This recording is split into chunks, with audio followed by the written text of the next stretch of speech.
before we get started, I just want to say we have been hard at work with all of our cohort over the last 6 weeks, and it has been no signs of slowing down.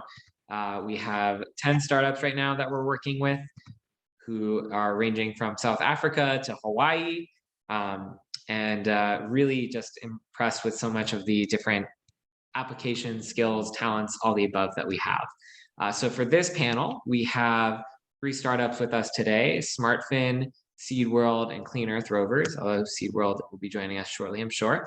And basically what they're working on is a plethora of applications, from water quality monitoring data to actually cleaning plastic debris, and even creating really meaningful ways to work with these problems. And so from Seaworthy's side, just a quick refresher, our goal of every cohort is really generating traction and collaboration in bringing together people from different backgrounds all over the world and finding meaningful opportunities for people to work together.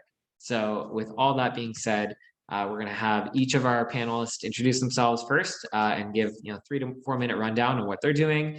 And then from there, or so each of the companies rather, and then from there, we'll jump into some predetermined questions. And finally, at the end, we will have some Q&A for everybody to chime in. So feel free to get your questions in the chat as we go along here. But really, I just want to get us started here. So I'm going to throw it to Danica first to introduce SmartFin and give us a little more background on what they're working on. Yeah, hi everybody. My name is Danica. As Daniel said, I'm the CEO and the co-founder at SmartFin. And what we're doing at SmartFin is developing technologies that increase our ability to measure the nearshore and coastal ecosystems that are there by leveraging community science and people who already are in that zone recreationally. So what we've developed is a surf and paddleboard fin that has sensors in it that measure water chemistry, temperature, and motion, and feeds that back to both oceanographers and other data stakeholders, as well as providing performance and activity tracking for the users themselves. Awesome. Thanks, Danica. Next up, let's throw it to Michael and Clean Earth Rovers. Hi, everybody. I'm Michael. I'm one of the founders at Clean Earth Rovers. We have Jonathan on as well, who's our Chief Technology Officer. And we are working on solving pollution, both chemical and physical debris within our coastal waterways. So similarly to what Danica was saying, we're doing water quality data monitoring on chemical pollutants so that we can build a better infrastructure around pollution events like red tide and data, while also cleaning the physical debris out of the water and streamlining some efficiencies on that area. Jonathan, you want to introduce yourself a little bit as well? Yes, sorry. I'm Jonathan, everyone. I'm a mechatronics engineer. Did my master's in mechanical engineering and new technology, including data analysis and machine learning. And I've joined Michael about 2 years ago now to develop the engineering side of the idea and the the passion about what we are trying to accomplish here, and really looking forward to make a change in the quality of our waterways and oceans. Awesome. Well, thanks, Jonathan. And I think that is definitely why we are all here, and especially why Ray is here. Ray, why don't you let us know a little bit more about Seed World? Every second of every day, there is over 700 pounds of plastic entering our ocean. Now, this is on top of the already estimated to be 400 billion pounds circulating in our waters. Plastic waste has been proven to negatively impact virtually all aspects of our ecosystem and won't be going away anytime soon. In fact, there are plastic pieces that have been floating around in our ocean for decades and have started to break apart into smaller pieces called microplastics. These microplastics continue to persist in our environment down to the scale that they're invisible to our naked eye. If we don't raise awareness on this issue and take actions towards the removal of this synthetic marine debris, it's estimated that there will be more pounds of plastic in our ocean than fish in the sea by 2050. With this rapidly growing awareness and concern, many people, organizations, and governments are seeking for removal-based technology. But this poses a few issues as how do we effectively remove these microplastics? And furthermore, how do we separate all this natural material that is captured so we can repurpose these plastics? It doesn't make sense to throw the material away again after we've collected it, right?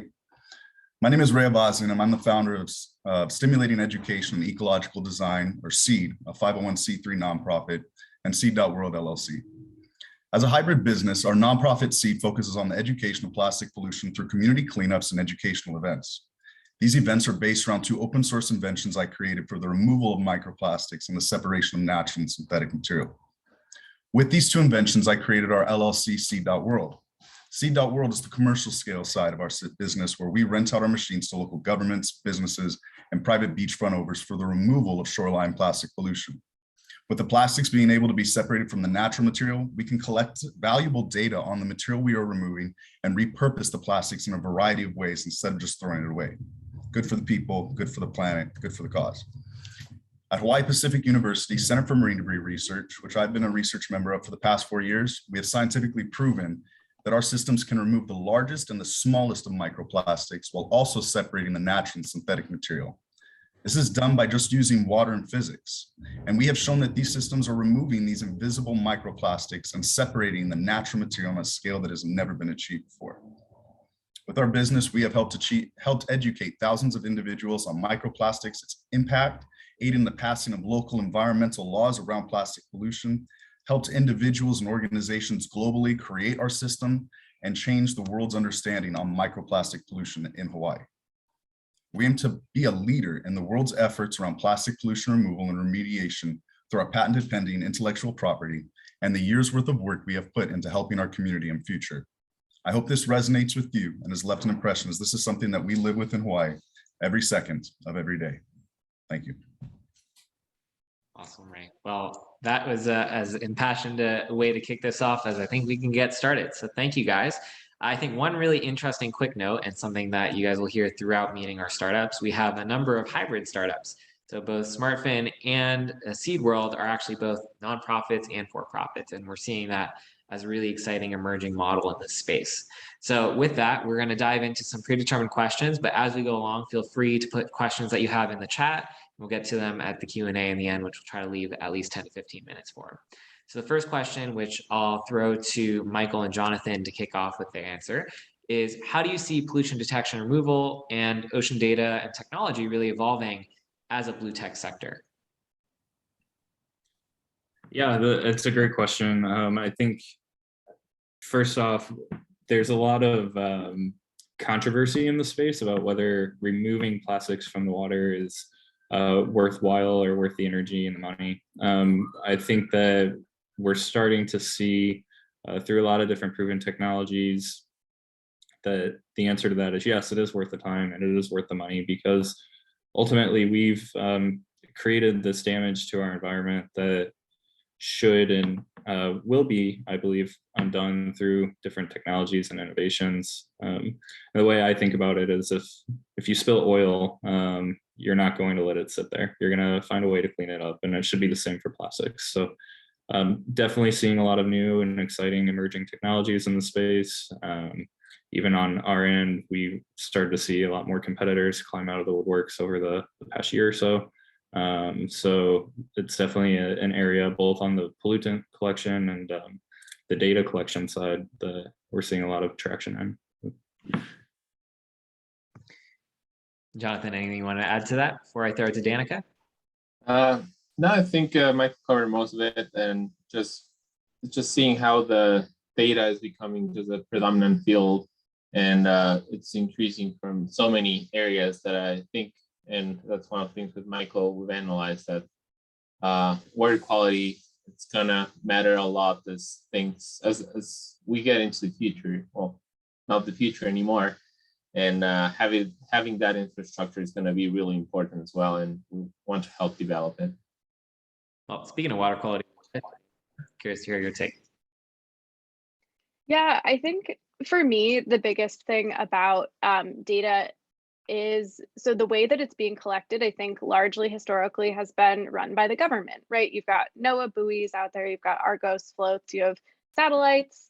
And I think people are thinking more now about how we get more sensors out there in a way that's not disruptive to the activities that people do in the ocean, whether it's the near shore or much deeper, but can fill in the gaps that we know are there with information that's much closer to real time and gives us a much better resolution so that the actions that we take can match that. And I think the thing we hear a lot from the oceanographers who we work closely with and who have really driven the development of the SmartFin is that we don't even know what the questions we will ask with the data that we're able to collect is. And so something I think that we hear a lot as a startup gathering data is like, exactly what will it be useful for? And we've got some really great examples of ways that SmartFin data and kind of the micro scale that we're working on can help with coral reef restoration and all of these great things.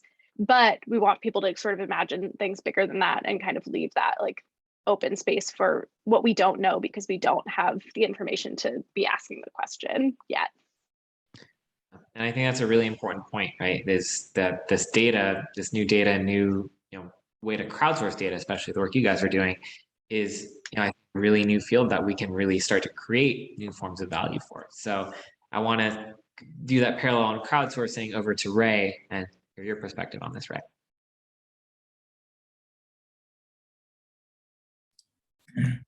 The crowdsourcing aspect, as far as getting like community help and like pitching in for cleanup events and removal, is fairly easy. Again, with us being here in Hawaii, we live with this every day. We see it on our beaches. We don't like seeing it because once you notice it, once you recognize that it's there every time you go, it's always present, and you're always picking up. So people want to come together and want to help.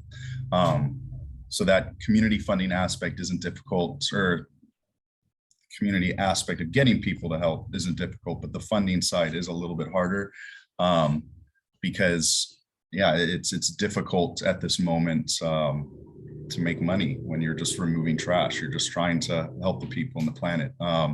So yeah, finding the funding is difficult currently. Yeah.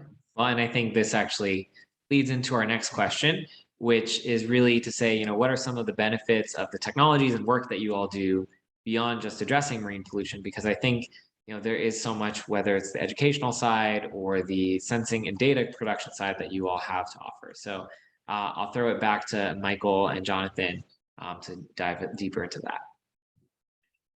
Yeah, so I think to build off of Danica's point, what we're doing really at the end of the day is with the physical debris, trying to remove it from the waters and streamline that. And what our team has created is essentially what we refer to as a Roomba for marinas. So we found a really great niche business market for that, where the marina industry is spending a lot of their labor hours cleaning by hand in order to maintain their reputation, to keep sustainable practices, to keep their customers around. And at the end of the day, it just hurts their business. But then like what Danica was mentioning, is that simultaneously there's this huge lack of infrastructure built about water quality data. Like you can walk outside and see the air quality in almost any place in the world just by looking at your weather app, where if you want to see the data for a body of water, it's widely unavailable in many cases. And streamlining that and making it efficient is near currently not being done. And so Jonathan, maybe to give you a chance to speak, when I talk about how we're pairing our solution to solve two issues in one. I guess that's that. Yeah. So yeah, we found out, as Michael was saying, that we have the opportunity, as we have these rovers or these vessels on the waterways, to have them power just and attached to it a water quality data measurement system, and basically accomplish and expand our business as well as our reach. And we saw that as a good opportunity to enter in this second side and expand like long-term our vision of the company. And at the same time, we've analyzed that not every water body will need a rover cleaning trash. But as Michael said, the importance of having the water quality collection is and building that infrastructure is gonna increase as things expand. And I know, Michael, I don't know if you plan on using this example before, or sorry, for the future, but one thing that that resonated a lot was like how we use the air pollution information in our weather apps now. So how that is it's just, we're seeing the trend, something that we didn't have before, and how water can become another metric that we want to take care of, especially if we're gonna go with our families to spend the day in the water. Yeah, and I think to build on that a little bit, like the way we're planning on approaching this, twofold issue is every device, every Roomba per se that we'll be deploying will be picking up the physical debris, but also tracking the chemical debris and pollutants that you can't see. And so we hope to, as we continue to expand our customer base in the marina industry, begin to build data and heat maps on coastal water quality. And like Jonathan mentioned, a lot of people may not need necessarily access to a giant robot that drives around, but they would benefit a lot from the IoT and access to the water data in lifetime. So it's ultimately what we strive to get towards.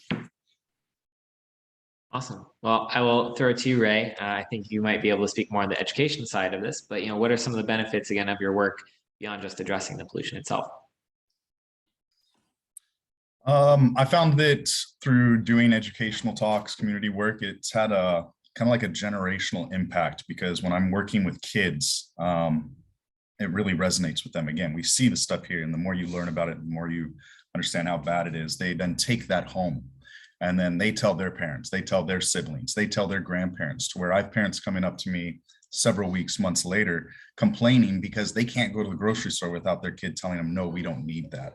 But that's what I want. That's the positive impact that we want to see, is having, again, this generational impact to where education is making a difference, because they know where this material is going to end up, what's going to happen to it, and they don't want to see that. So they choose to make more, I guess, conscious decisions. And that's what we need if we want to see progressive change. And then Danica?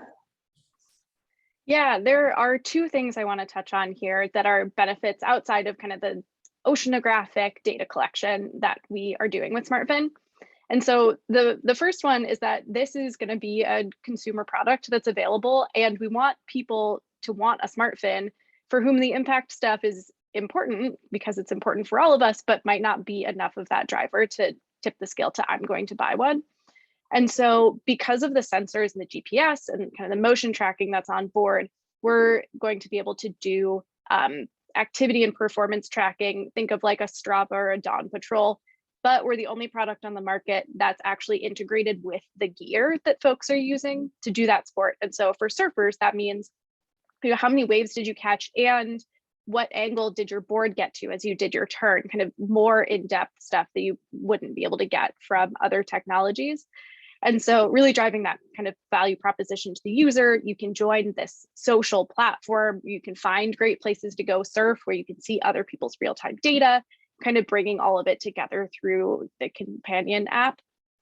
And then the other one is, again, that kind of educational component. Through our nonprofit, where we are still focusing on education and outreach. And so getting kids out into the water on boards, understanding how research and marine science works, and how you start from like really basic temperature measurements and how that can go all the way through to policy and how decisions are made, is something I think we'll be able to have a really significant impact on, and in a fun way. I mean, they put us in canoes as kids for a field trip, and there wasn't any science component, and I still remember it. So I think for like me, little nerdy kid, that would have been really, really impactful. Well, and I think this goes to, really highlight just some of the things that people don't think about when we think about technology and democratizing, opportunities, and really bringing people from all different walks of life and all different backgrounds into this space. I think the biggest thing we have as solutionists is an opportunity to drive empathy. So I love that, and totally connect to that as a native South Floridian here. I'm going to move on to our next question, which is the fun Seaworthy question. So at Seaworthy, we talk about building these systems of solutions that can work together and synergistically build these regenerative blue economies. And so how do you see either yourselves working together or in general some of your technology working in coordination with other solutions? And Ray, I'll throw it to you to start.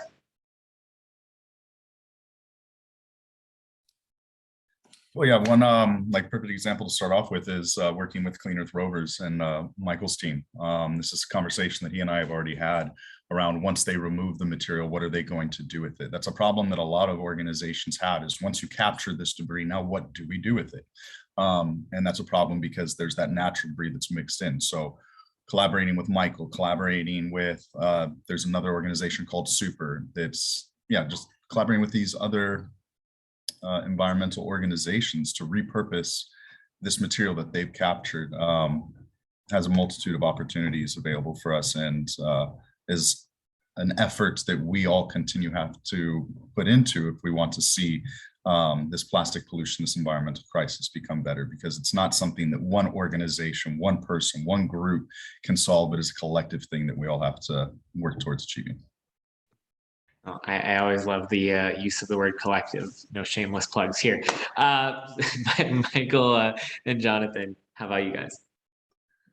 Yeah, I think building off of Ray's point is, you can't, as a startup, you can't aim to solve every problem that exists. And there are a lot of people who you can form synergies and partnerships with that can benefit your value chain. And we've already had conversations with both Ray and Danica about how we could potentially work together moving forward. And I think those are really valuable. There's other startups in the cohort that we've talked to about incorporating the materials they collect into some of our 3D printed materials. And agnostic of Seaworthy, we just formed a partnership with a sustainable oil spill collection company that can now attach their technology to our devices to control oil booms. And so I think really forming that sense of community and working together and finding ways to get scrappy and strategic helps build advantages for everybody and push everybody forward. And in case, for those who don't know the word value chain, we use that term a lot, but basically, it's just how we build out these, from, let's just say, raw seaweed to end product, right? That's a really key term to understand. Danica, I would love to hear your thoughts as well. Yeah, I think especially because what we are doing is, at least with the MVP and like our initial product in the market, like it's pretty niche, right? Like we are getting sea surface temperature data from a very specific region, and I don't think, and like we believe that that's important, but it's an important piece of a lot of different pieces that give a holistic view of how ecosystems are changing and what we might do to mitigate those changes. And so for us, partnering with folks who are gathering other types of quantitative data from that zone, from the sea floor, from various depths in that zone is really important. So groups like Aqualink.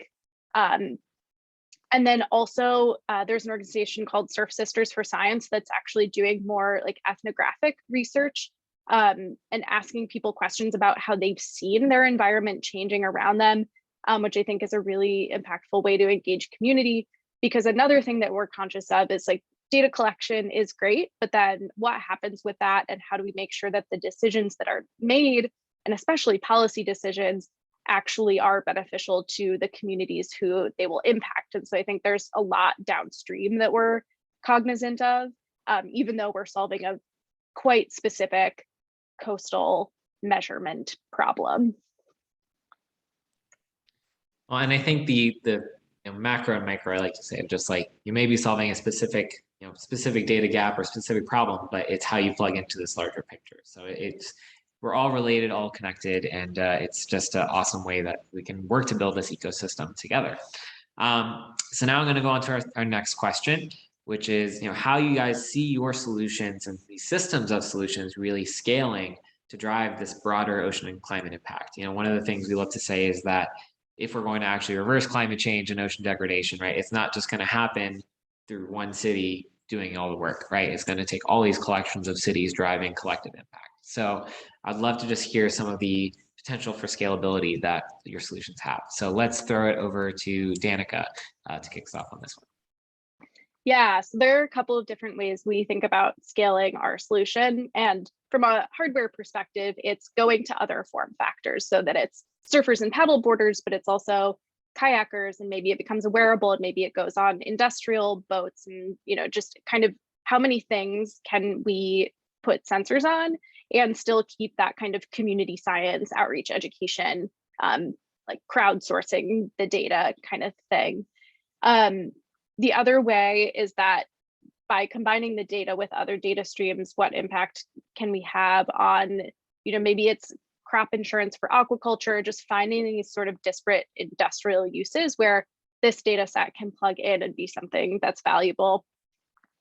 I think those are the two main ones. And then honestly, I think a lot of it is just about like seeing what other solutions are out there and kind of leaving room to ask the questions we don't have the data to ask yet. So yeah, loop it back to that idea.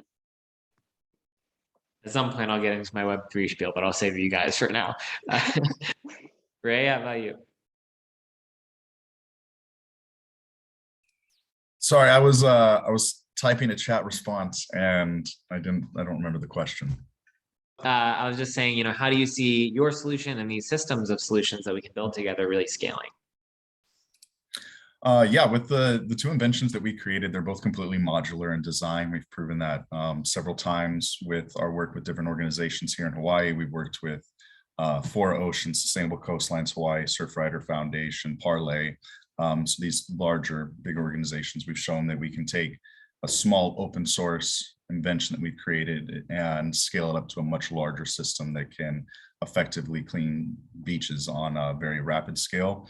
And then same thing with that separation of natural and synthetic material. We've shown in a laboratory setting that we can separate small sample sizes of natural and synthetic material, and then all the way up to the largest system I've created is a 15-gallon separation chamber. But again, this can be made much larger. I just don't have the current system for it.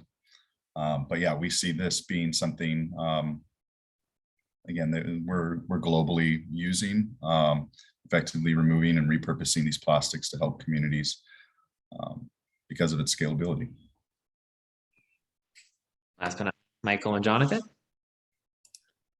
Yeah, I think in our use case, right, like we're aiming to pull as much physical debris out of the water as possible, while also reporting about as much chemical pollutants as possible. And in our case with the chemical debris, you heard Ray talking about microplastics and photo degradation. And when that process actually happens, there are gases, very potent gases that are released that contribute to climate change. So plastics are not just a source of litter. They're actually worsening the problem. And so we hope to find ways, again, going back to working with partners to not just remove them, but also make sure that they find sustainable end of life usage. And then I think also with what Danica mentioned a little bit is like, as we continue to have historical data and infrastructure of data, we hope to be able to provide predictive analytics and insights on pollution events like red tide and blue-green algae before they ever happen. So allowing municipalities and cities to deploy solutions that can pull nutrients out of the water, pull chemicals out of the water before things like that take place. So I don't know, Jonathan, is there anything you want to add? You got it all. Was that Jonathan? No, I was saying, I think he got it all. Oh, got it all. Awesome. All right. Well, I was gonna move on to our last question here before we move on to the Q&A. So we're burning through these today. And that is really the softball fun of, what advice do you guys have for current and aspiring blue and climate tech entrepreneurs looking to fight pollution and climate change with innovation? And I will throw it first to Ray. Ray, you're on mute. There you go. Excuse me 1 second. The biggest thing is just to give people hope. This is something that once you start diving into marine debris pollution and plastic pollution, it can become very depressing. So I tell people to always maintain and keep their hope, because there is more good in the world than there is bad. And the collective good of people such as all of us that are here right now trying to make more positive impact in the world are going to come together and make this change that we need. So maintain your hope, support those that are doing good, follow those that are doing good, and be the change that you want to see in the world. Love that. Michael and Jonathan? Yeah, I mean, I just would advise people to start somewhere, whether you think it's small or large. When we originally set out to pursue this, we were planning on tackling the oceans at a massive scale, like Boy on Slot is currently doing. We quickly found, in our eyes, a better model. But yeah, just pursue what you're passionate about and connect with different people in the industry. Like Tim Walters, I see, is on the call, and he's a great resource for young people with clean tech ideas. So there's a lot of people that are out there that are enthusiastic that want to help. Jonathan, anything you wanted to add? Yeah, on top of that, I would say having a mission involved in your like a vision and a mission is important. I think helps you and aligns you with the right people to work with, especially on a startup environment. So I think when we've looked for people to join the startup, that's something that we like to see if our goal, if our vision resonates with them, and not just looking for a job. I think that's crucial, because that's going to drive your startup further as well. Awesome. And last but not least, Danica? Yeah, so SmartFin has kind of a meandering and interesting path. I have an engineering background. My co-founder is a sculptor and visual artist, a documentary filmmaker, and SmartFin was his idea. And so I think looking for places where people without expertise can chime in on something is so valuable. So if you don't feel like you have expertise, you still might have the best idea to solve a problem because you're not so ingrained in the way things are done, or some of that baggage. And so I think collaboration is the best way to have creative, really truly creative solutions. And if you're interested in something and learn more about it, you can get to all the answers that you need without formal education or whatever. So I think there's a lot of value in people with backgrounds that don't seem like quite the right ones getting into and doing this kind of work. I think we love to say, interdisciplinarity is the future of this field. And the more that we show that you don't have to have a marine science degree or a PhD or even engineering degree to do this work, better, because it's going to take all hands on deck, pun intended, to solve climate change and ocean degradation. So I had to get one punny. With all that being said, we're going to open up our question and answer session. So I know Kabir has been eager to get his questions in. So Kabir, I will throw it to you first. Good sir. Hey guys, nice to meet everyone. Just a quick insight for Ray. Are you aware of the Ocean Bottle startup team?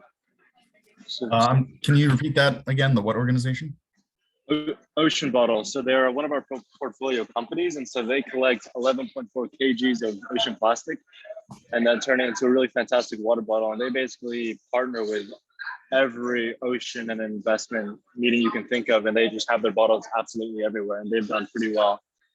So, it's hard with ocean plastic because you only have so much supply if you're cleaning it off the beach. If you're somehow able to amass a lot of it, there are certain things you could turn it into. Yeah. Awesome. Thank you. Yeah, and my question is for the plan for fundraising for the hybrids, the nonprofits and profits. Just hearing that as a VC, I get a little concerned, one with time allocation, because starting a startup sucks up all your time anyway. And then if you're also going to do a nonprofit, concerned about that. And also I would, if I were to invest, I'd like to see you try and become a billion-dollar company. So just wondering how that's going to work. Yeah. Yeah, great question. This is something that I've been working on for over 4 years. And during that time, I've given countless of education talks from second graders all the way up to like collegiate students. During that time, we refined kind of an education outreach program that teachers can then use to educate their students, go to a beach, or excuse me, educate their students on plastic pollution, create these systems with their students, go out, conduct a cleanup, collect data that then they're uploading to our database to add to our global understanding of marine debris pollution. Through that action, that gives us access to government grants to continue this aspect of our cleanup, along with when we work with public schools. I want that always to be free, but with private schools, I've already received a lot of financial compensation for going and giving these talks, because they just want to support and continue seeing the work that we are doing be impact in our community. So it's through those education talks on the nonprofit side and through that community outreach work. And then for the for-profit side, that's where we'd be working again with governments, local businesses, and people that own beachfront property for that removal. From there, that gets into a much larger scenario, because we have, again, all of these plastics that now we need to do. Well, we now have a resource that people are wanting to use to sell or to repurpose, which we are then able to sell. Another thing with plastics is, I don't know if you've heard of pyrolysis, but it's basically a reverse distillation of plastic, of this material that we can then extract and capture ethane gas that we can use for cooking, gasoline for our vehicles, and then diesel fuel for generators, engines, whatever it may be. So that then converts us from a waste to energy organization, which is where our bigger picture and vision is going forward, is taking that material and converting it to something that can be used by everyone around the world. So it's not just waste and negatively impacting the area. Okay, and Danica? Yeah, so we are handling the kind of nonprofit for-profit split by having them be completely separate entities with different folks running each of them. So I work just on the SmartFin for-profit side, where we're focused on building these commercial consumer products and monetizing data. And then the nonprofit does own the patent on our technology, and so we'll have a licensing agreement with them. But then they'll work just on education and outreach, and so kind of keeping them with really distinct goals and separate personnel is how we're getting over that hurdle. Michael, same question for you, I guess. And Jonathan? Yeah, so Kabir, it's a great question. I think on our end, it's a bit different because we're a for-profit startup solely and focused on scale and getting into the market. And in terms of fundraising path for us, I mean, right now we're in this deep mentality of bootstrap until you can't bootstrap anymore and need to go kick up some funds or talk with VCs and angels. And it's gotten us pretty far. I mean, we've received 125,000 in non-dilutive capital to get us through almost our entire R&D cycle. We'll be launching next month with our first paying customer in San Francisco. So we have a pretty exciting path ahead of us, and obviously financial projections and goals that we hope to hit. The marina industry and the data industry especially are still growing at a rapid rate. So we're keeping an eye on that, and yeah. Awesome. Thanks, guys. Well, I know we had a couple policy questions. The first was from Ali. I'm trying to find that one, and tomorrow you copied and pasted it for us. Were you able to track that one down? Oh, there we go. Actually, I got it. No, go ahead. So I just saw the Ray's answer. Never mind. Go ahead. Oh no, do you still want to address the question? I saw that Ray had given a good answer there. Yeah, I was just going to let the other two startups answer it at least. Okay. Well, I have lost the question, so please go ahead and read it. Or Allie, would you like to ask your question? Is she still there? Ali jumped off, but how about Jerry? You want to jump in and we'll track it down. So Jerry also asked a policy question.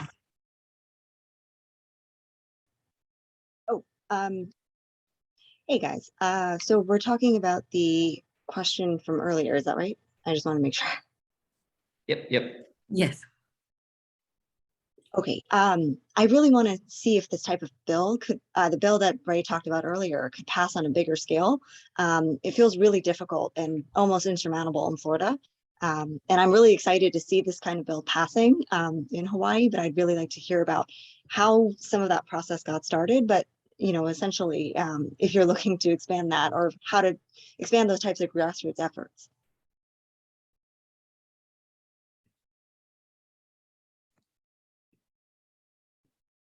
Maybe Ray, I don't know if you want to jump in first. I know you got a lot of work on the Surfrider front.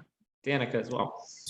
Sorry, yeah, I was just trying to, I just realized that was you, Gary, and I just responded to in that question. But yeah, I see this as being something that can be implemented across the nation and globally.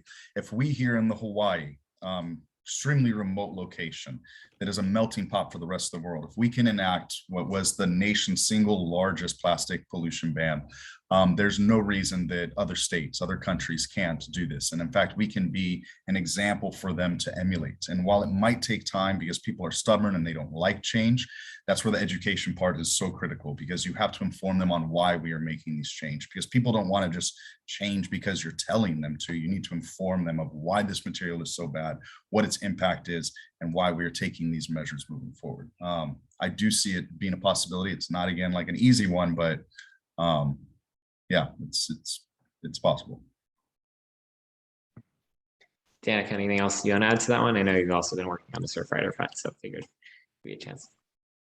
Yeah, so I think for us, like, we aren't directly involved in policy creation and that kind of thing, but like aim to be a tool that we can start in really specific areas with really prominent environment or like really visible environmental threats, things like coral bleaching, mangroves dying, like, you know, species dying off like shellfish, and then use that as kind of a catalyst to do this in other places and partnering with groups that are doing more of the policy side of things.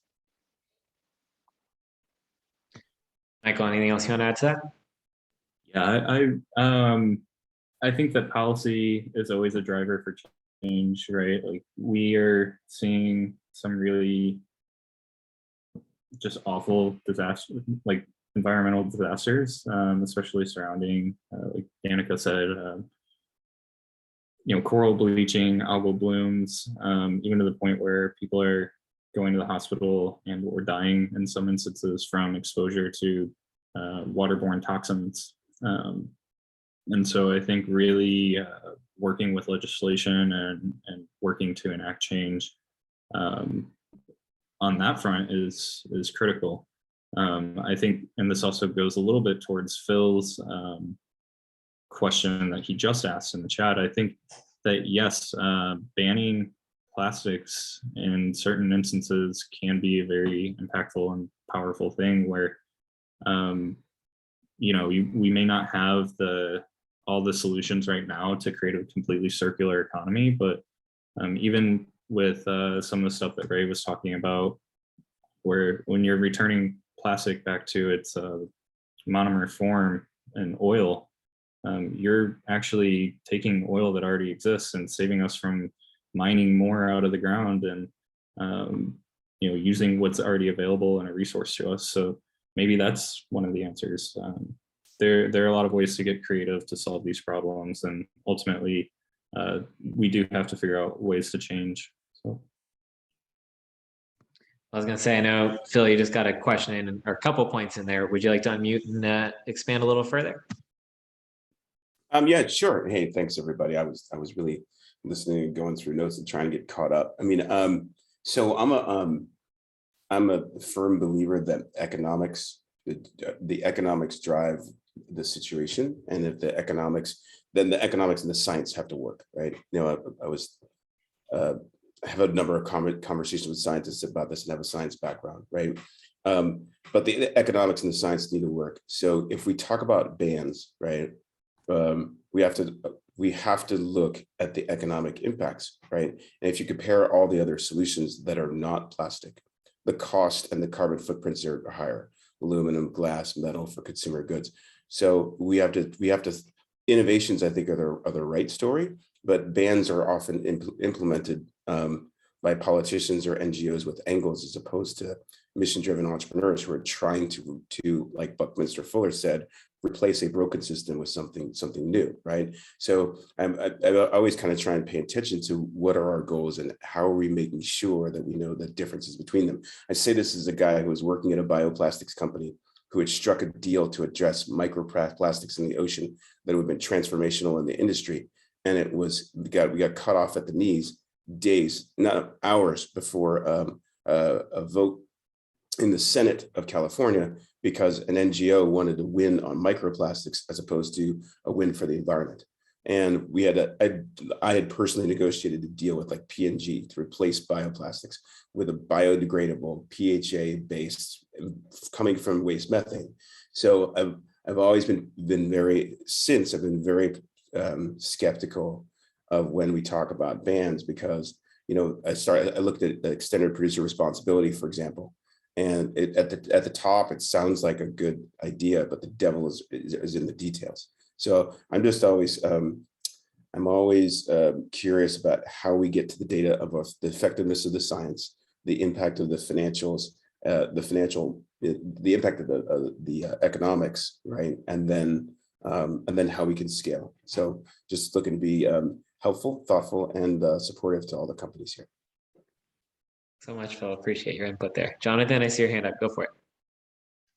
Yeah, I think I just wanted to build a little bit more on Phil's story here, and I think it's a great point. I've thought several times, like I'm from Ecuador, not from the US, and for a while in our supermarkets, they started bringing just biodegradable shopping bags, just the same style like film use bags, but they were like advertising like you could use that to plant your garden and they'll decompose and everything. And I think that's eliminating the convenience of the plastic use would be really hard with just bans. I think they have to go hand in hand, because it's still with biodegradable, there's an additional cost. Like, it's not going to be necessarily as cheap as the single-use film, like basic plastic that you can buy in the store, like 1,000 bags for $1.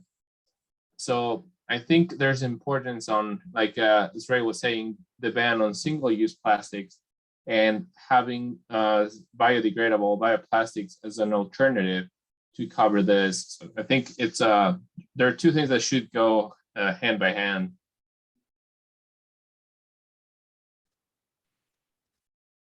Yeah, I would agree with that. I would also encourage when we look at the replacements, I was stunned by the things I learned by looking at life cycle analysis on bags, right? I remember particularly one that came out of one of the Nordic countries. I think it was Sweden. There's a Swedish grocery chain looking to replace their bags. When they were done with their life cycle analysis, they're like, yep, plastic, right? Because if you looked at paper, if you looked at cotton, like, I have in my closet enough cotton bags now for like 5 lifetimes, right? I could never use another bag.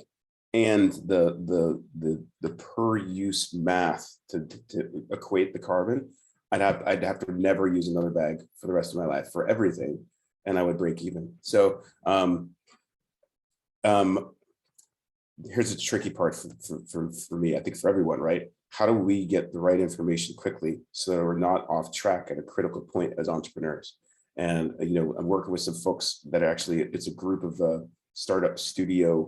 impact startup studio guys, men and women, who are, I say guys, gender neutral, who are really interested in providing shared resources for groups like this, so that if one person does the research, everybody can benefit from it and cut down on the search time, and be talking about how to interpret the research and how to adjust their business models as opposed to getting stuck. So as we get there, I'll share back with whoever can be the buttonhole to push back out how some of this might be helpful for all y'all.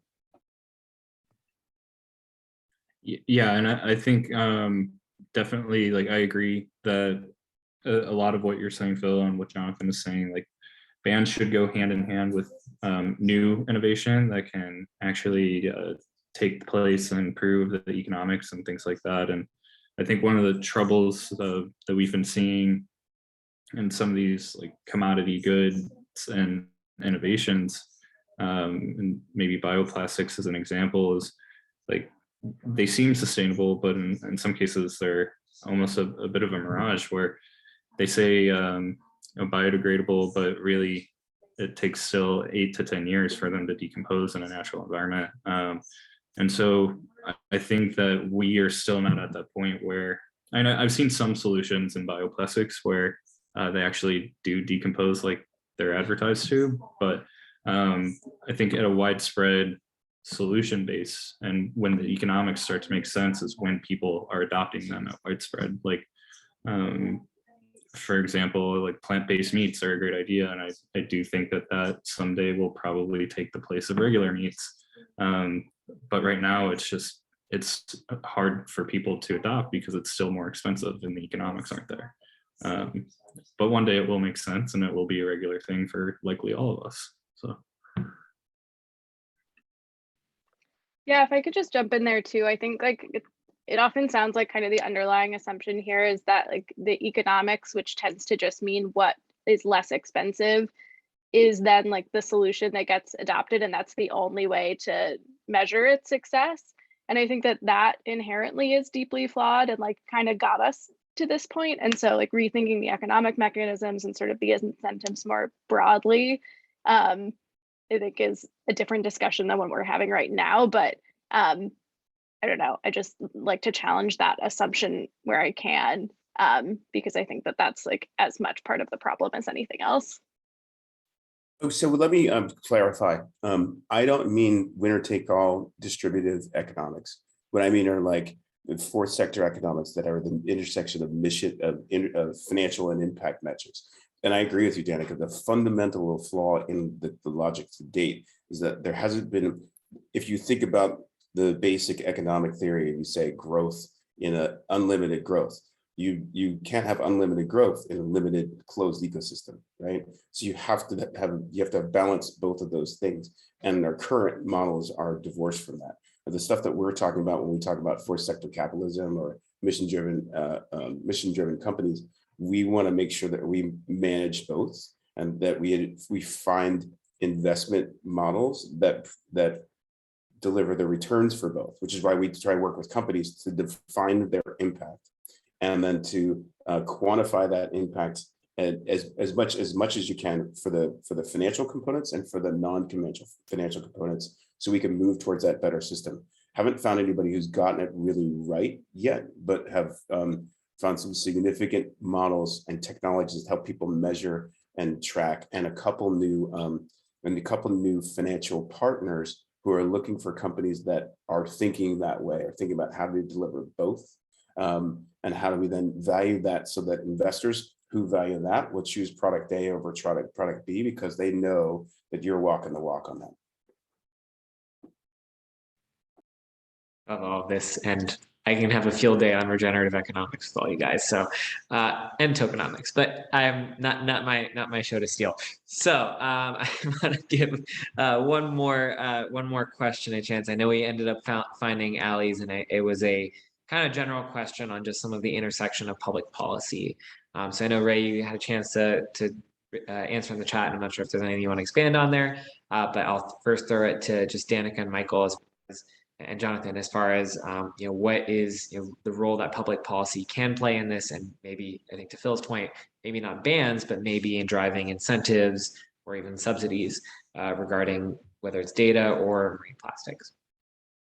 And Danica, you want to jump in first? Sure. Yeah, that's an interesting question, especially for the space that we play in, where most of the data has been like generated by and then open sourced by the government. Like pretty much everybody uses the data from the NOAA buoys. And so I think there is, and I don't know what role policy plays in this exactly, but does seem to need to be a paradigm shift where then either NOAA plays a role in open sourcing data that's generated from private companies, or like I think that there's some partnership mechanism that will need to be adopted to make the data that's gathered as impactful as possible, and also mean that companies are able to succeed in the area. Yeah, I think on our end,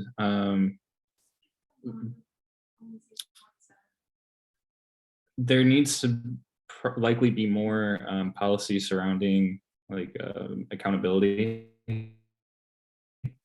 especially when you're talking about the chemical pollution and debris that we see in waterways, right? Like you have a lot of fertilizer and things as a byproduct of agriculture that are causing these natural pollution events.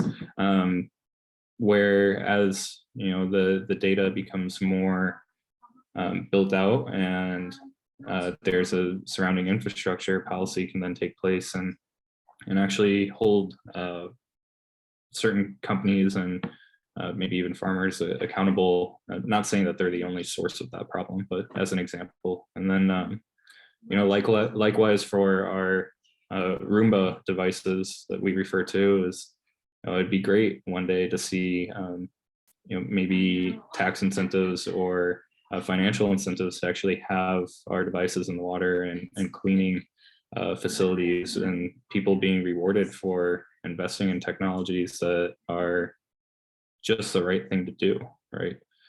So. And Ray, any last remarks that you want to add to that? Not so much on that, but just based around, I guess, the economics. I don't think a lot of individuals understand the overwhelming magnitude of scientific data that has been shown how environmentally impactful plastic pollution is going to be to our future way of life. This is something that we here in Hawaii are already dealing with on a very, very large scale, but is not talked about because our entire economy is based upon tourism. And so if we tell them that we have a plastic pollution problem here, tourists aren't going to be coming in here and our economy crashes. So that's where this education is extremely important if we want to change the rules around it, because we're not going to be able to eat our money. We're not going to be able to eat our Bitcoins. You know, if we destroy our ocean, we will destroy our planet. And so we have to take these extremely proactive and progressive measures if we want to see our future change in a positive way. And sometimes that's going to have to cost the sacrifices of different businesses, different products, and of money, of our time. And I don't think that, again, people understand this unless you have read the scientific literature, unless you have seen it firsthand and you understand how big this impact is. And that's, again, where like policy change is going to come in. We have to take these aggressive, proactive approaches, and we have to stop the distribution, well, the production and the distribution of plastic products. Plastic is, as it's already been addressed, is it's a petroleum-based product. This is the oil industry continuing to cause damage to our world, which has been shown decades and decades and decades, and they're allowed to continue causing these damages without any real repercussions. And hopefully us holding these industries accountable for their actions that will help, again, bring about a more positive change through educating them on what this issue is and hopefully leading them towards investing in more progressive and productive changes. And I'll just, my little piece to add is just that I think it's an emerging market for a reason. If it was a defined market, we would already have it. So we'll see it as it emerges. But my thought is just that carbon markets are kind of the tip of the spear. And if we can have voluntary markets for carbon, why not plastic? See where that goes.